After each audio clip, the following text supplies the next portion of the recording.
Foreigners are taking our jobs in South Africa. Every time unemployment is high, we hear the same thing. Foreigners are taking our jobs. But I want to ask a simple question. Which jobs exactly? Let's start with the obvious. If you go to KFC, McDonald's, Steers, Pick and Pay, ShopRite, who's working there? It's South Africans and not foreigners. Why? Because those companies legally must employ South Africans first. Foreigners cannot just walk in and take those jobs.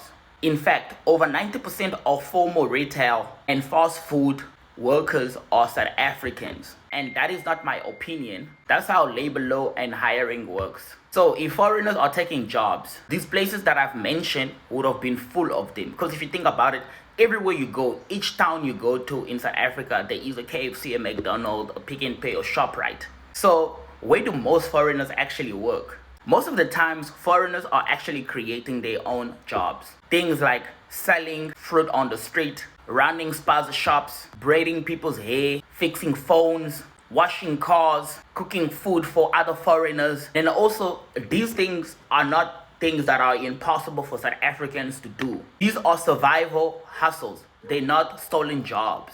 And here's a fact most people don't like hearing.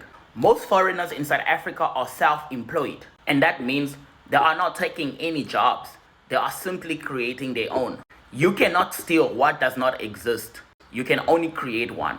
Which is also a funny thing of that most foreigners that have their own businesses in South Africa tend to employ black South Africans. And you get to see more black foreigners employing black South Africans than black South Africans could ever employ black foreigners. South Africa has about 30% unemployment. And let's be honest, right?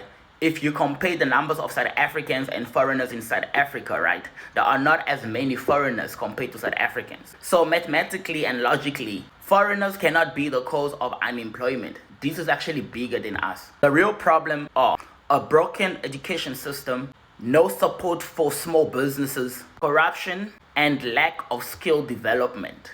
But blaming foreigners is very easy than fixing the system or fixing yourself as a person. So instead of complaining, instead of burning shops, instead of fighting each other, we should actually be asking ourselves these questions. How do we come together as black people in this country and actually make the most out of us? Because if we actually came together as black people, it doesn't matter which country you come from, we would have been the most powerful race in this country, whether you are South African or non-South African but black. Foreigners are not stealing South Africans' jobs. They are surviving the same system, just differently.